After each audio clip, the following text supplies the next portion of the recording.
I welcome you again to yet another lecture on HVDC transmission systems. In today's lecture, we will start our module number 2.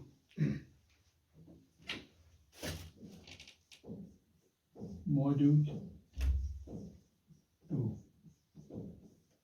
In module 2, we will be focusing mostly on various types of three-phase AC to DC converters which are used or which are suitable for HVDC power transmission system. Now, various types of three-phase converters are like three-phase 3-pulse converter, three-phase 6-pulse converter, three-phase 12-pulse converter, and so on. To begin with, we will start with a three-phase 3-pulse converter. Three-phase 3-pulse converter, or this is also called one-way converter. One-way converter. We'll start our discussions with this type of converter. Let us draw its power circuit diagram first.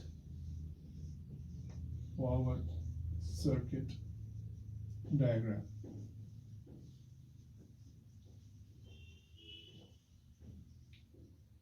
So its power circuit diagram will look like this. The converter is fed from a transformer, a three-phase delta Y connected transformer. This is the primary current of transformer, say in a particular winding, and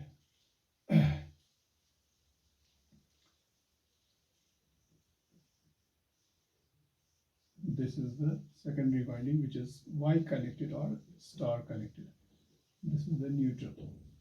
This is phase voltage EA, this is phase voltage EB, and this is phase voltage EC. So here we connect diode, power diode of course, D1. The voltage across this power diode, let's call that V1, and current through this winding is IA. Then we have another power diode connected here in second winding. It's D2.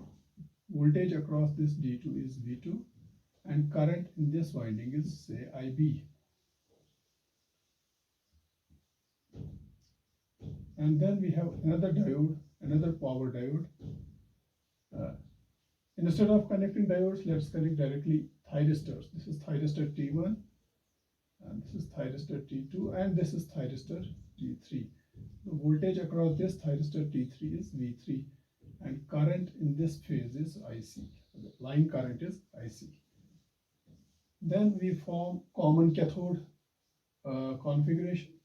This is the common cathode configuration, and load is connected between the common terminal of cathodes of 3 SCRs and neutral, like this. This is our load.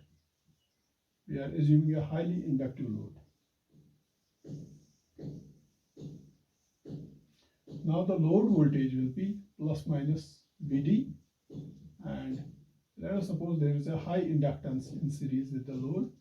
Inductance is LD and load current is ID.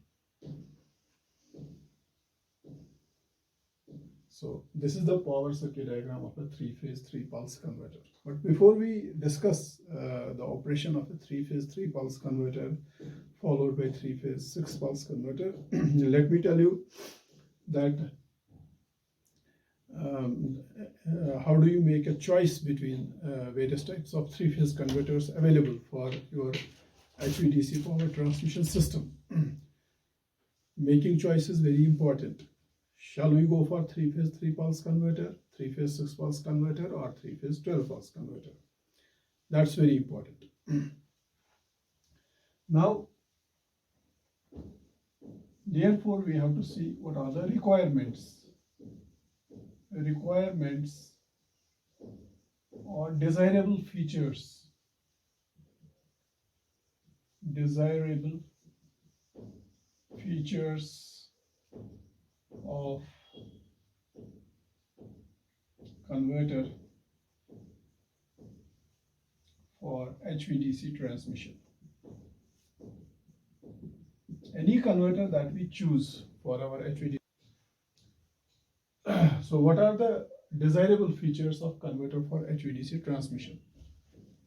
First requirement is that pulse number should be as high as possible. Pulse number should be as high as possible. Like this is the power circuit diagram of a 3-pulse converter. After that we will study 6-pulse converter. After that we will study 12-pulse converter. So first requirement is that pulse number should be as high as possible. So obviously from that point of view, a 3-phase 3-pulse converter does not qualify as a good converter for HVDC power transmission. However, we'll study the operation of a 3-phase 3-pulse converter, because it is very important to understand the operation of a 6-pulse converter once we have understood the operation of a 3-pulse converter. Pulse number should be as high as possible. This is the first requirement or first desirable feature for any converter which qualifies for HVDC power transmission. Second requirement is that this ratio VDO by PIV should be as low as possible.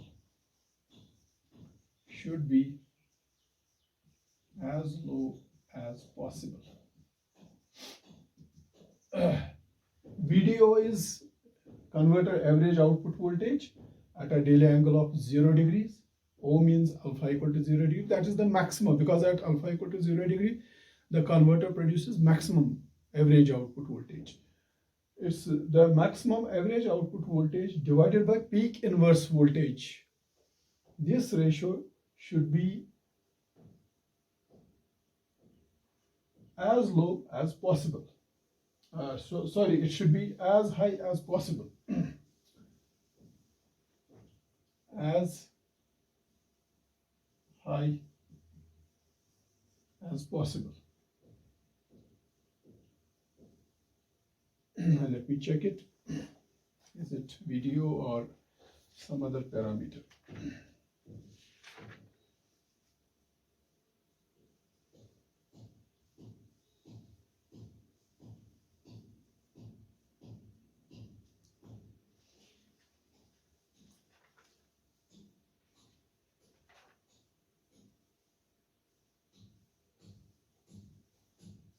Okay, this is the second requirement. Third requirement is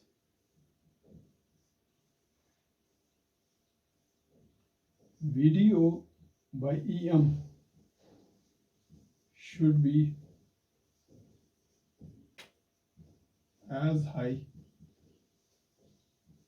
as possible. EM is the peak value of AC voltage and VDO is the maximum output voltage. This ratio should also be as high as possible. This is the third requirement. And fourth requirement is that transformer utilization factor should be nearly unity. Transformer utilization factor, which this is also called TUF, should be nearly 1.0 unity. And what is this transformer utilization factor? It is mathematically given as TUF is DC output power by AC input power. Transformer is PDC is the DC output power. I mean across the DC output power which is consumed by load, and PAC is the AC input power to the load. I mean the transformer output power, because at the secondary side of transformer we have AC, and then this converter converts AC into DC. So PAC is transformer AC, transformer secondary power, transformer secondary side power, or valve side power. See, this is the secondary side. Secondary side is same as valve side. Valve side AC power. And this transformer utilization factor is given by VD naught into ID divided by 3 into ET into IT, where VD naught is maximum average output voltage, that is this maximum value of this, and ID is the load current. So VD naught into ID gives you a maximum DC output power. And what is the transformer secondary side AC power? So ET is the phase voltage, this is ET, and IT is the transformer secondary current, line current, so per phase, so multiply it by 3, so it will give you 3-phase AC output power from transformer secondary. Okay, so this ratio should be nearly equal to unity. That means whatever is the AC power available here at the secondary of transformer, that whole power should be converted into DC. There should not be any losses. Okay, so that will give a transformer utilization factor TUF nearly equal to 1. So these are the desirable features of a converter which is required to be used for HVDC transmission systems in various converter stations. That's rectifier station as well as inverter station. And now, before we go for the analysis, we have to make some assumptions.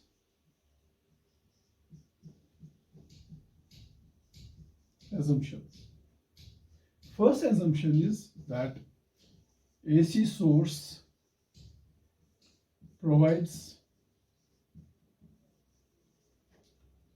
sinusoidal supply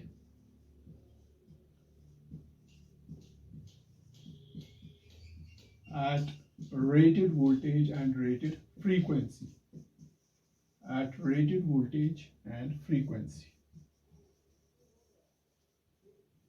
This is our AC side. Okay, transformer primary, this is the primary and this is the secondary. This AC source should provide sinusoidal supply. The supply should not be distorted. It should be sinusoidal supply at rated voltage and rated frequency. First. Second is that 3-phase source should be balanced. 3-phase source should be balanced. This 3-phase supply or 3-phase source, it should give balanced 3-phase supply as a second requirement. Right. Third is converter transformer.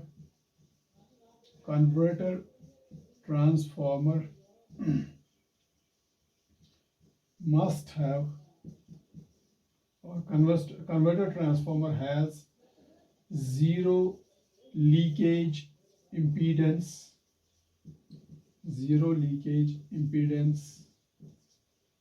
and zero exciting admittance.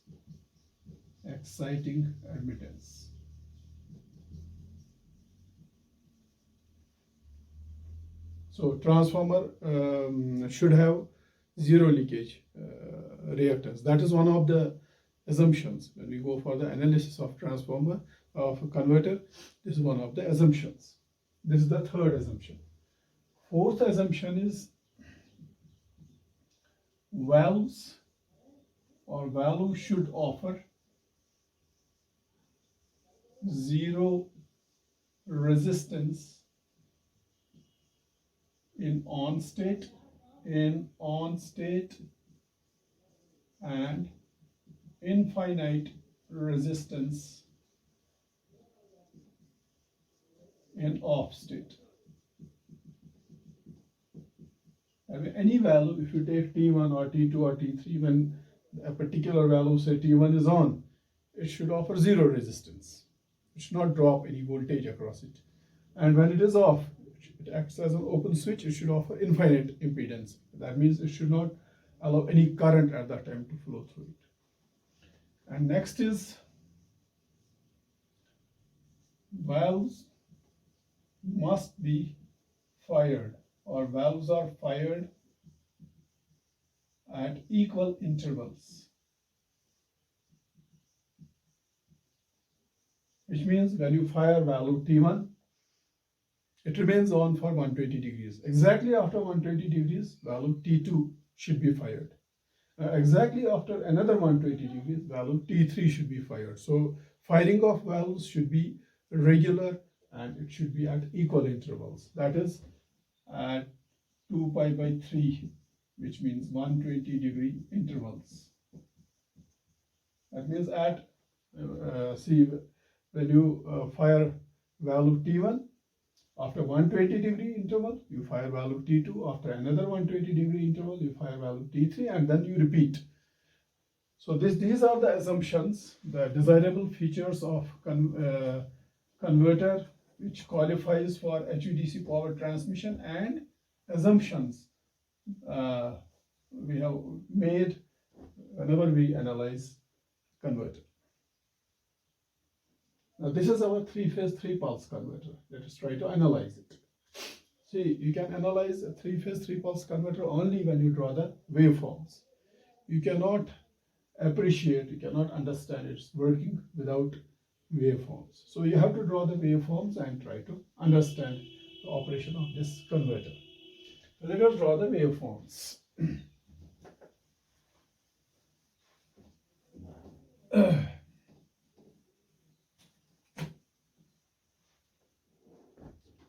So three-phase waveforms we have to draw.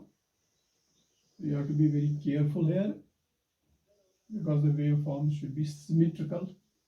This is our omega t axis, and let us start drawing first phase voltage EA.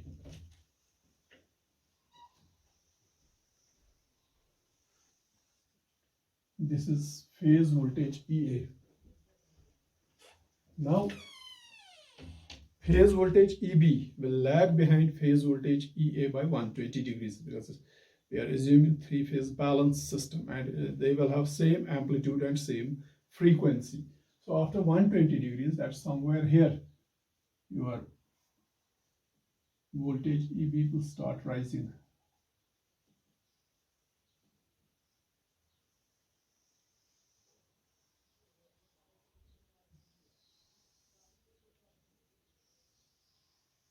So this is your EB. After another 120 degrees, that is here, you will start drawing EC, phase voltage EC. So this is phase voltage EC.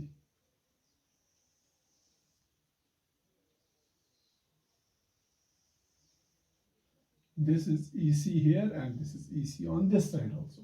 So this is a set of three-phase line to neutral voltages, EA, EB, EC. It's a balanced set of three-phase voltages. The three-phase voltages are EA, EB, EC, having same magnitude, same frequency, and displaced with respect to each other by 120 degrees. Now, this point, let us call this point as X. Let us call this point as Y, and this point as Z. Now, what are these X, Y, and Z? X, Y, Z. They are the instants of natural firing, instants of natural commutation. We call them instants of natural commutation or instants of natural conduction. It is these points where the conduction of valves will change. For example, if you draw your diagram again, this was your thyristor T1, and this was your thyristor T2, and this was your thyristor T3. And this is your load. Now,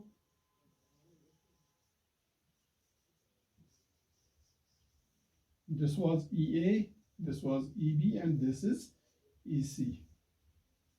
This is your load. This is your voltage across thyristor V1 is T1 is V1, and this is V2, this is V3, this is current IA or I1, this is current IB, this is current IC, and this is load current ID. Of course, there is a reactor also, inductor also in series with the load.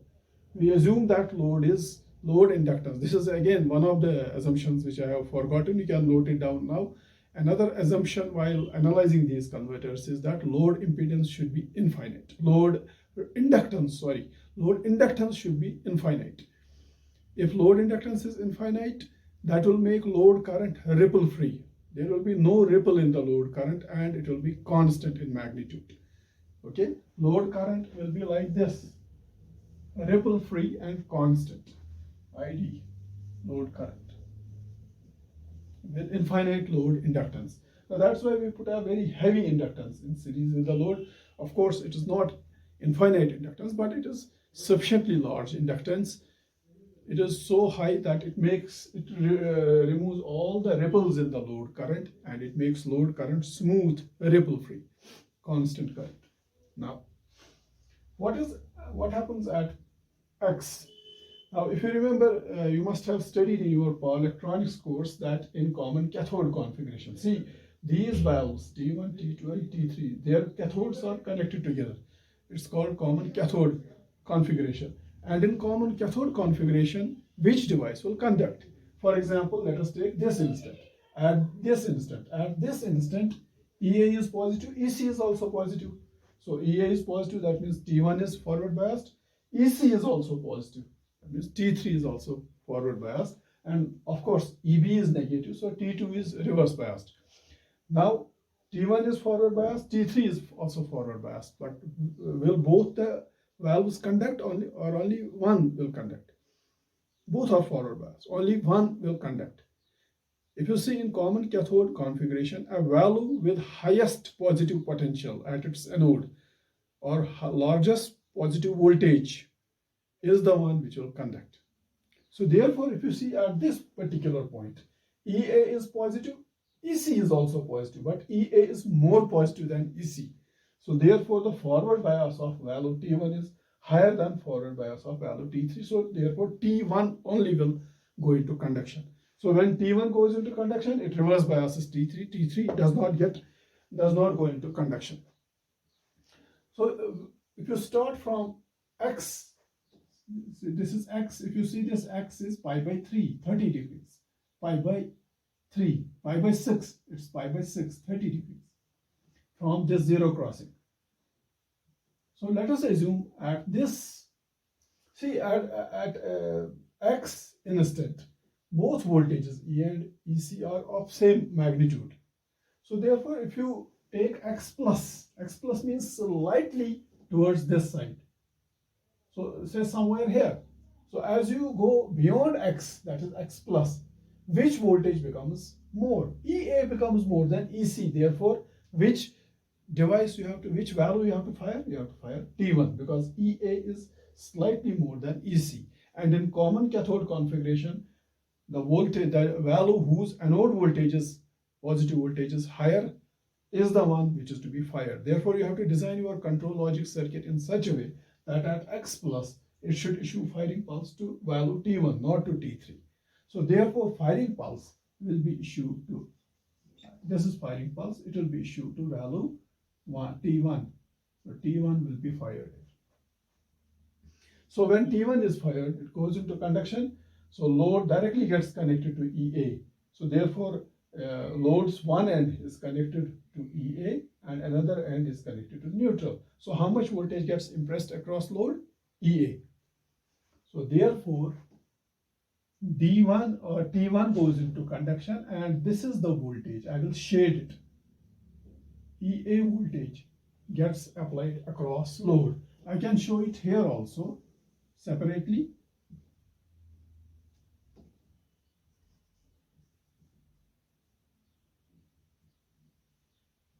From X to Y, this is the voltage which will get impressed across the load. This is load voltage, VD, right? So from X to Y. And which valve will conduct during this period? T1 valve will conduct. T1 conducts. I can write it here also. T1 conducts during this period. Now, as soon as we reach point Y, at Y, EA and EB are same, they are equal. And at Y plus, just go slightly beyond Y, at Y plus, EB, see EB is positive, EA is also positive, but at Y plus is somewhere here. EB is more positive than EA. Therefore, value T1 was forward biased and EB means value T2 is forward biased. But since EB is more positive than EA, so therefore firing pulse should be issued to value T2 and it will immediately go into conduction. So therefore from Y to Z, value T2 will go into conduction. And when value T2 goes into conduction, this load gets connected to how much supply it gets. It gets phase voltage EB. So phase voltage EB gets applied across load. So this is the voltage across the load. EB, it gets applied across the load between Y and Z. And which value conducts during this period? Value T2 conducts during this period. What happens beyond Z plus? Beyond Z, that is Z plus, say somewhere here. Now at Z, you will see EB and EC are both positive and equal. And then slightly beyond this Z, that is at Z plus, EC is more positive than EB. So EB is positive, EC is also positive, but EC is more positive than EB. Therefore, your control logic circuit should issue firing pulse at the gate of value T3. And T3 immediately goes into conduction. And when T3 goes into conduction, your load gets connected to phase voltage EC. So it receives phase voltage EC. So this is your load voltage. Load voltage is equal to EC. So this is EA voltage, this is EB voltage, and this is EC voltage. And which value conducts during this period? T3. This is how conduction takes place. And then this is again X, then at X, then again it repeats, then again EA, and repeats. This is how conduction occurs. So therefore from X to Y, that is pi by 6 to 5 pi by 6, this is 5 pi by 6. See, this is pi by 6, 2 pi by 6, 3 pi by 6, 4 pi by 6, and 5 pi by 6. 5 pi by 6 means 150 degrees, and pi by 6 means 30 degrees. That means 30 degrees to 150 degrees. So 150 degrees minus 30 degrees means 120 degrees. That means this value T1 remains on for 120 degrees. Similarly, T2 will also remain on for 120 degrees. T3 will also remain on for 120 degrees. Therefore, in three-phase 3-pulse converter, each value conducts for a duration of 120 degrees. It's quite obvious from the waveform. Why is it called 3-pulse converter? Because if you see one cycle, let us start our cycle from here, because the conduction starts from here. Well, so this is your one cycle. So this is your one cycle from here to, from here to here, one cycle. During this one cycle of AC, EA, how many pulses of voltage are available across the load? 1, 2, and 3. 3 pulses. So therefore, it is a 3-pulse converter, because for one cycle of AC voltage, the load receives 3 pulsations or 3 pulses of voltage. EA pulse, EB pulse, and EC pulse. That's why it's called 3-pulse converter. This gives it name 3-pulse converter. I hope it's clear. Now let us draw the waveforms for currents, various currents. But before we draw the waveform for currents, we will draw the waveform for voltage across a particular device. See, this is value 1, T1, T2, T3. Let us draw voltage across any particular value. Let us take value P1. And what is the voltage across value? T1. It is V1. Let us draw V1. See, the voltage across a value is 0 when it is conducting, because when the switch is on, it's closed. And one of the assumptions was that when the switch is closed, it has 0 resistance or 0 impedance. And when the switch is closed, it's conducting, it has 0 resistance, so no voltage appears across it, no voltage drop. So therefore, if you see T1 is conducting from pi by 6 to 5 pi by 6. So therefore, from pi by 6 to 5 pi by 6, voltage across value T1 is 0. Ideally, it is 0 because it is conducting during this period. I will shade it. So this is pi by 6 to 5 pi by 6. Voltage across the value is 0. what happens? Let us take, see, this is 5 pi by 6 and this is 6 pi by 6. 6 pi by 6 means pi itself. So let us make some calculations.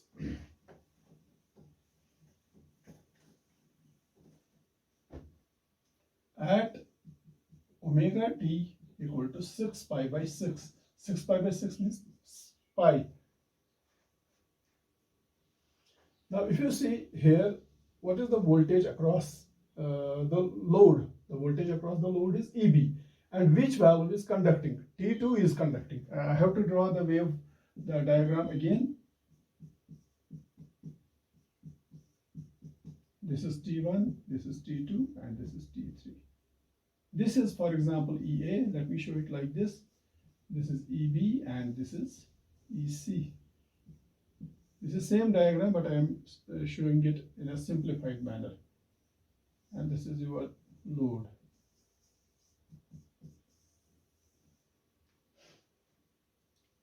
See, at this point, voltage, which valve is conducting? T2 is conducting.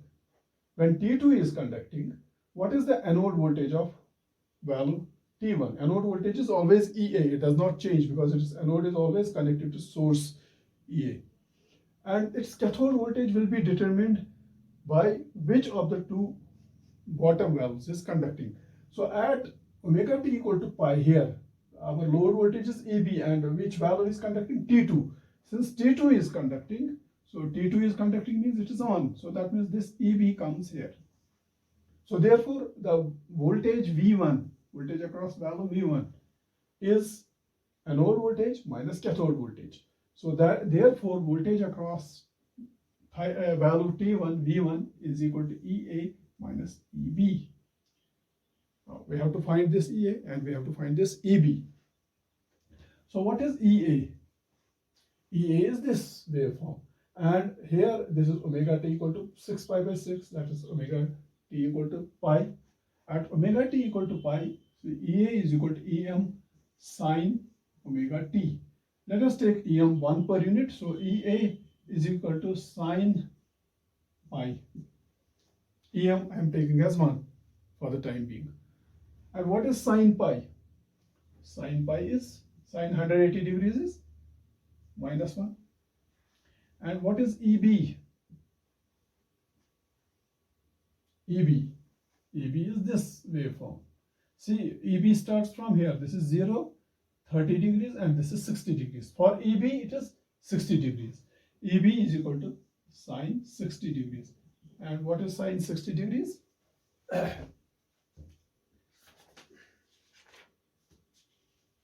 What is sine 60 degrees? I have already calculated this. Sine 60 degrees is root 3 by 2. Sine pi is 0 and sine 60 degrees is root 3 by 2. So therefore, what is valve voltage V1? It is EA minus EB. A is 0 minus EB is root 3 by 2. So it is minus root 3 by 2. So therefore, at this point, the voltage across valve V1 is minus root 3 by 2. Let us suppose this is minus root 3 by 2. This is minus root 3 by 2. So therefore, up to this point, voltage was 0 and then it will go to minus root 3 by 2. It's here. Let us go to the next point. Next point is this. If this is 180 degrees, this is 180 plus 30. 180 plus 30 means 210 degrees. So therefore, I can write at omega t equal to 210 degrees. What is my EA? EA is sine 210 degrees. And what is sine 210 degrees? Sine 210 degrees is minus 1 by 2. And EB is, what is EB? See, your EB starts from here. This is 30 degrees, this is 60 degrees, 90 degrees. So EB is sine 90 degrees, sine 90 degrees is 1.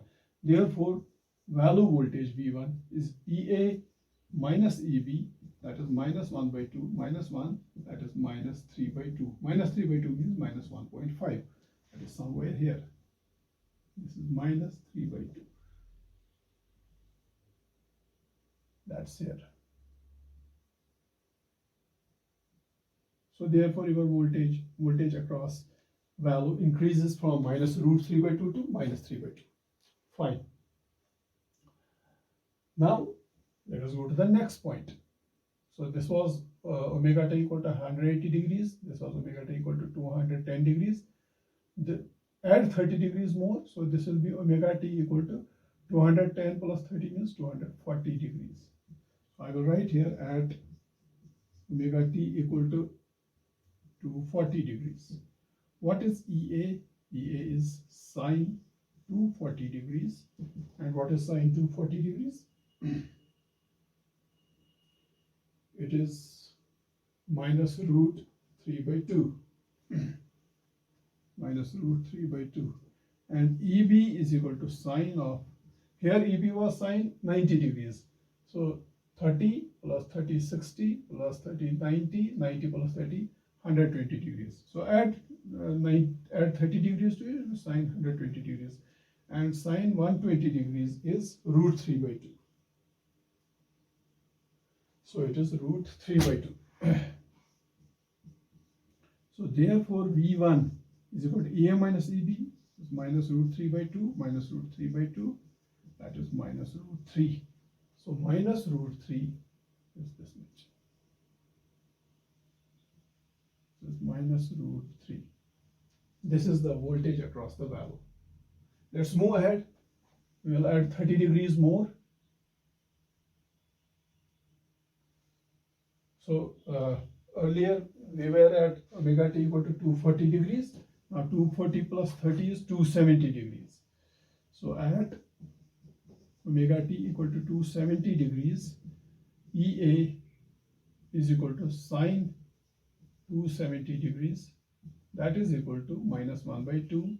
And EB is equal to sine, what was, this point. This is 30 plus 30 60 plus 30 90 plus 30 120 plus 30 150 degrees. 150 degrees. That is minus, that is 1. So therefore V1 is equal to minus 1 by 2 minus 1, that is again minus 3 by 2. So minus 3 by 2 we have already plotted, so it will come back. So therefore if you continue like this, you see it's very interesting, then it will, you add 30 degrees more, it will come back to this value minus root 3 by 2, and then it will repeat. And it will be like this again. And here it will become 0. This is the nature of voltage across the valve from this point to this point.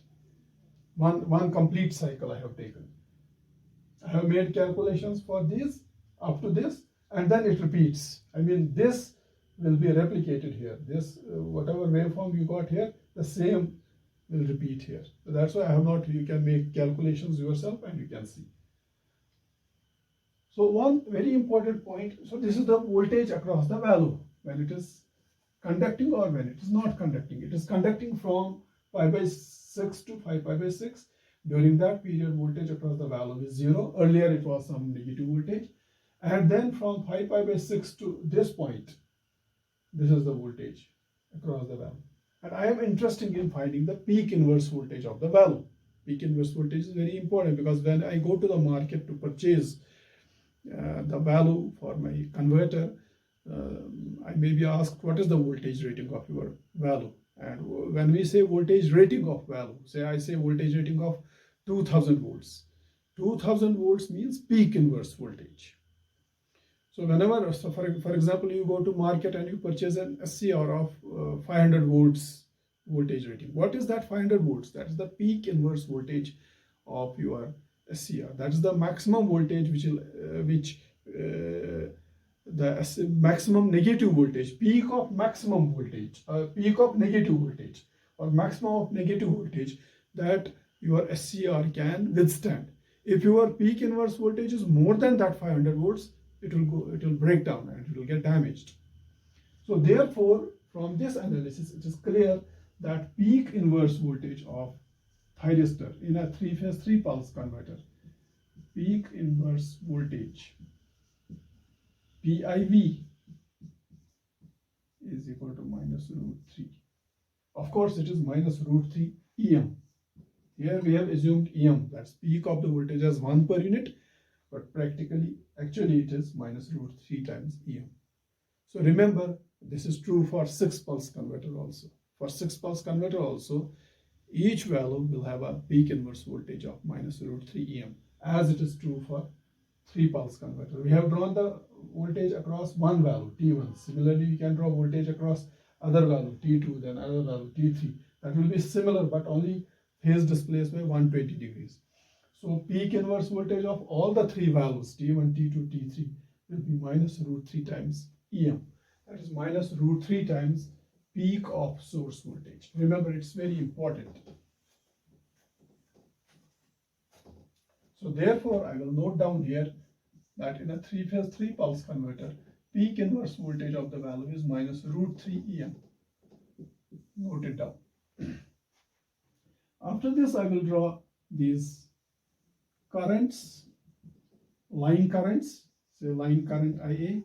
See, from your power circuit diagram, you can see whenever thyristor value T1 is on, then current in phase A is flowing. And what is that current? IA.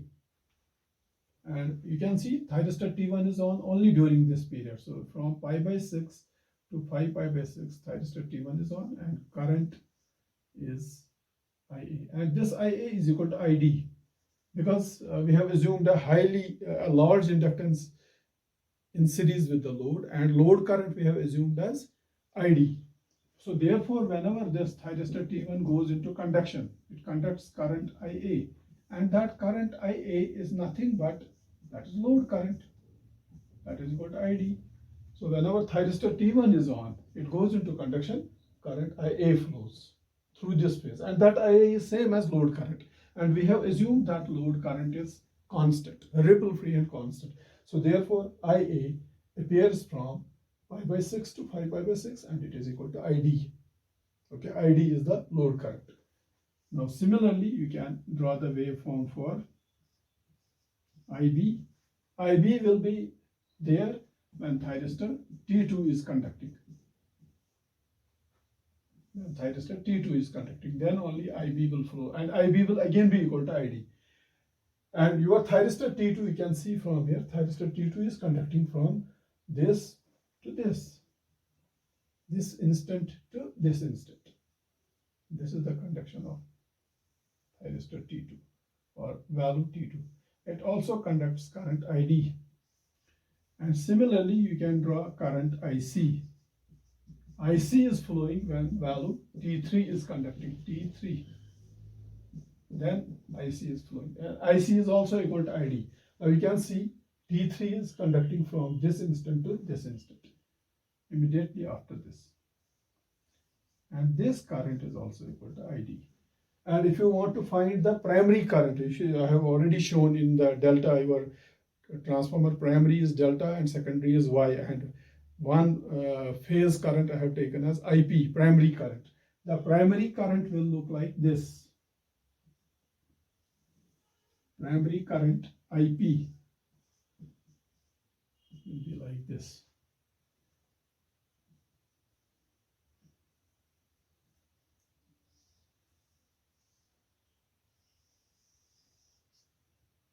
It will be ID by N, where N is the transformation ratio, turns ratio.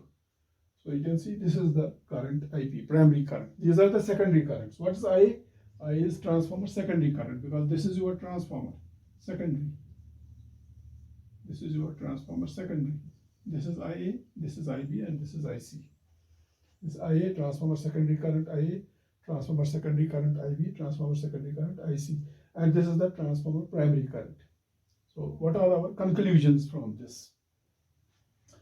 Anyway, before we make the conclusions, let us derive the mathematical expression for converter average output voltage.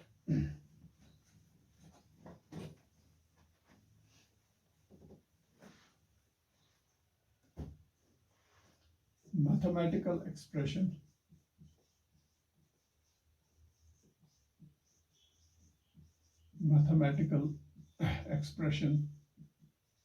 for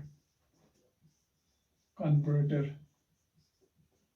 average DC output voltage, because output voltage is DC, average output voltage or DC output voltage. Now, as you already know, your converter has this type of waveform, load voltage waveform, VD. It flows from, if you take your load voltage is either EA or EB or EC, and then it again repeats EA, EB, EC. Now you can see this EA is same as EB, EB is same. I mean, they are equal. And each voltage appears for 120 degrees. This is from pi by 6 to pi by 6. And this, then from this to this, again, this is 1. So therefore, when you find the average value of converter output voltage, you just take one segment, because other segments are similar, and integrate this segment over a period of 120 degrees. Okay. Now in this case, we have assumed alpha equal to 0 degree, because we have started conduction of our values right at x, y, and z, and at x we have not given any delay. If you remember, we have not given any delay. You can see from those waveforms. However, you can delay the triggering of valves by certain delay angle. For example, if I draw the waveform once again, let me draw quickly three-phase waveform. We have already drawn it. Sorry. This is your x. At x, you have your value T1 triggers, and this x is actually pi by 6, 30 degrees. Your T1 becomes forward biased here itself, and it goes into, you have issued firing pulse here itself, and it goes into conduction. Therefore, what is delay angle? Delay angle is 0 degree. Similarly, at this instant, you are issuing firing pulse to value T2, and it goes into conduction. And at this crossing, this is Y and Z.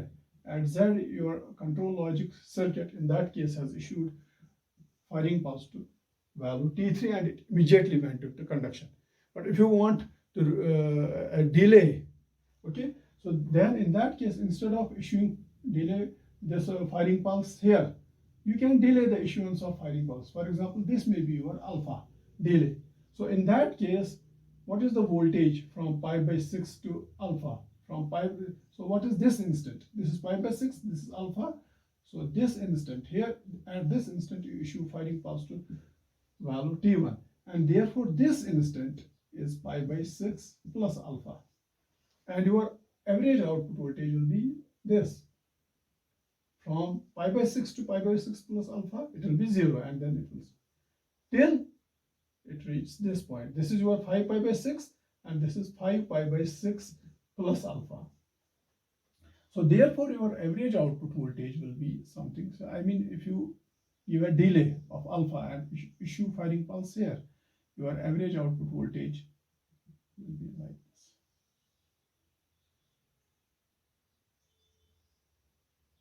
This will be your average output voltage. Instead of giving firing pulse here, you are giving firing pulse here after a delay of alpha.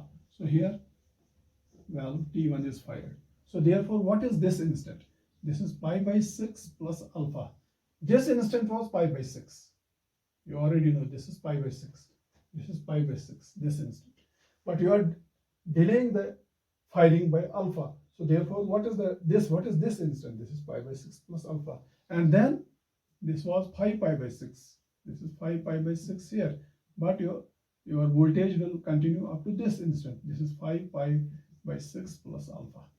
So therefore, your voltage pulse for alpha equal to 0 will be from pi by 6 to 5 pi by 6.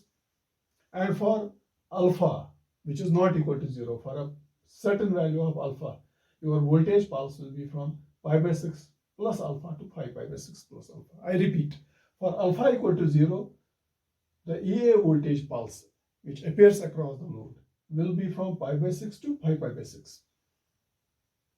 And for a delay angle of alpha, which is not 0 now, your output voltage pulse, EA pulse, it will not be from pi by 6, it will be from pi by 6 plus alpha to pi by 6 plus alpha.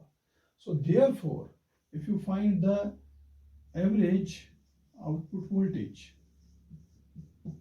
you just integrate this average output voltage. Let us call that VD.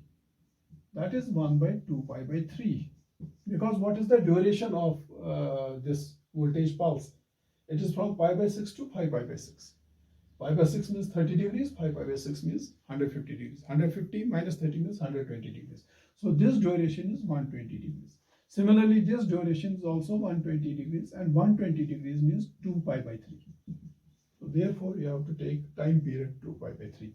Integration, your value T1 starts firing, or voltage EA starts appearing across the load from which instant? From pi by 6 plus alpha. This is pi by 6 plus alpha up to this instant, which is 5 pi by 6 plus alpha EA d omega t. So I am taking, this is my EA, this is my EB, similarly this is my EC. I am taking just one voltage pulse and integrating it over the interval pi by 6 alpha, pi by 6 plus alpha to pi by 6 plus alpha over a period of 120 degrees, 1 by 2 pi by 3. And this will give me average DC output voltage. So therefore, if I continue like this, my average output voltage, see this is 1 by 2 pi by 3. So 3 I can take up. So this is 3 by 2 pi. Integration from pi by 6 plus alpha to 5 pi by 6 plus alpha. What is EA? EA is phase voltage, line to neutral voltage of phase A, and it is EM sine omega t. EB is EM sine omega t minus 120 degrees, and EC is EM sine omega t plus 120 degrees. So I am taking EA, taking this EA as reference. So its expression is EA is equal to EM sine omega t. So I can write it as EM sine omega t d omega t, where EM is the peak of this voltage. So therefore VD will be equal to, I can take this EM outside, 3 EM by 2 pi. What is the integration of sine omega t? It is minus cos omega t, and the limits of integration are pi by 6 plus alpha to 5 pi by 6 plus alpha. So average output voltage will be 3 EM by 2 pi times, now this will be minus cos of 5 pi by 6 plus alpha, then minus and minus plus cos of pi by 6 plus alpha. So that is equal to 3 EM by 2 pi minus times, now this is cos of A plus B, which is cos A cos B minus sin A sin B. So this is cos A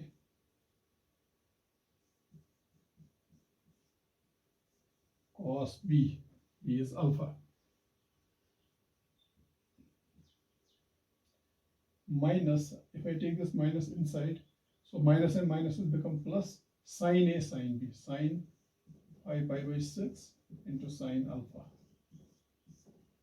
plus this is again cos of A plus B, it is cosine A cosine B minus sin A sin B, it is cos A cos B minus sin A sin B.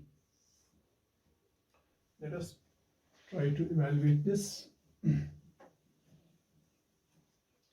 So therefore average output voltage is 3 EM by 2 pi times, what is cos 5 pi by 6?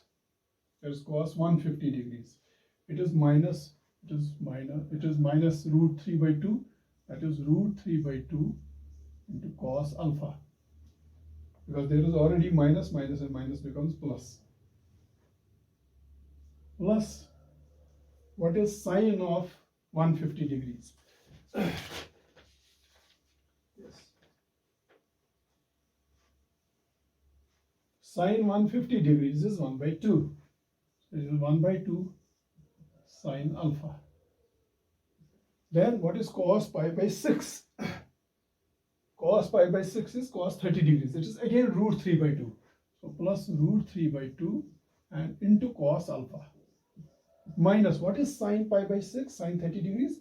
Sin 30 degrees is 1 by 2 and multiplied by sin alpha. So this 1 by 2 sin alpha minus 1 by 2 sin alpha will cancel. So therefore we will get 3 em by 2 pi root 3 by 2 cos alpha plus root 3 by 2 cos alpha. That is 2 root 3 cos alpha by 2. 2 and 2 goes. So that is 3 em by 2 pi into root 3 cos alpha. So this will give me average output voltage, mathematical expression for average output voltage of a 3-phase 3-pulse converter as 3 root 3 em by 2 pi cos alpha. This is mathematical expression for converter average output voltage. And at alpha equal to 0 degrees, if I take alpha 0 degree, my average output voltage will be maximum. I call that VDO, VD naught. VD naught means at alpha equal to 0 degree, maximum average output voltage. And what is cos 0? Cos 0 is 1. So therefore average output voltage is 3 root 3 em by 2 pi. This is the maximum average output voltage corresponding to alpha equal to 0 degree. So this is the mathematical expression for average output voltage of a 3-phase 3-pulse converter. Therefore, what is the summary? What are the conclusions? Summary. What have we seen? First point is that it is a 3-pulse converter. Pulse number is 3. E is equal to 3. For one cycle of AC, it produces 3 pulsations of DC output voltage: EA pulsation, EB pulsation, and EC pulsation. So that's why it's a 3-pulse converter. Second is peak inverse voltage is equal to root 3 em. Peak inverse voltage is root 3 times peak of the source voltage. Of course, peak of the phase voltage, root 3 em. Third point is the converter average output voltage, VD, is equal to 3 root 3 em by 2 pi cos alpha. Fourth point is that you have seen, if you have a look at the 3 currents, line currents, IA, IB, IC, which are incidentally the transformer secondary currents. Okay, these are DC currents. You know, in the transformer secondary winding, you have DC current. IA is flowing from pi by 6 to 5 pi by 6. Then IB is flowing in the second winding from pi by 6 to further 120 degrees. And then IC is flowing. So therefore, each winding is carrying DC current, which is not a good thing, which is objectionable. So I can write here transformer secondary currents have or contain, transformer secondary currents contain a strong DC component.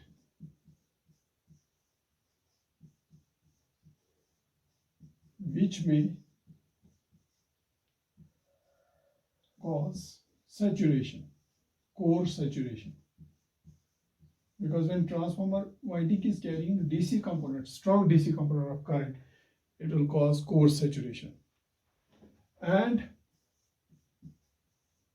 transformer secondary is not fully utilized.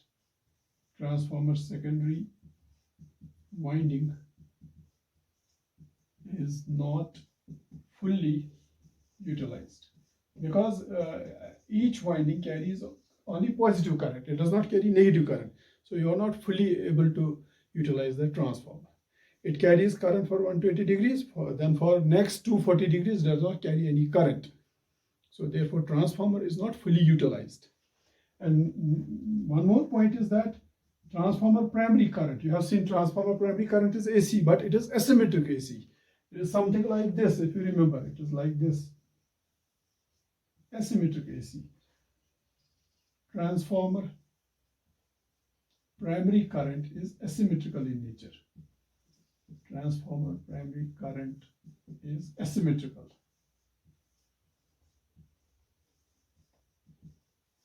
in nature. So these are the conclusions, these are our observations.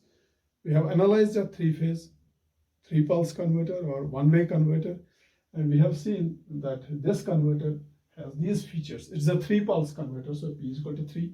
Peak inverse voltage of each value, T1, T2, T3 is root 3 times the peak of the phase voltage, root 3 EM. The average output voltage of the converter is 3 root 3 EM by 2 pi cos alpha. Transformer secondary winding carries a strong DC component of current which may cause saturation, and also transformer winding is not fully utilized. And similarly, transformer primary winding carries asymmetric current which produces the DC component in the transformer primary current also, I mean DC offset. And this DC offset will create problems, other problems in the system. So this is about three-phase, three-pulse converter. Inshallah, in our next lecture, we will study, we'll analyze next converter, that is three-phase, six-pulse converter, okay, which is also called bridge converter. So please go through this lecture, draw the waveforms, and draw the waveforms, freehand waveforms, free sketch, and produce the output voltages, analyze, derive the mathematical expression for converter average output voltage, and analyze this converter circuit. Any queries, any doubts, you are free to ask me. Please get connected to me, ask your doubts, ask your queries. I am ready to clear your doubts, answer your queries. Thank you.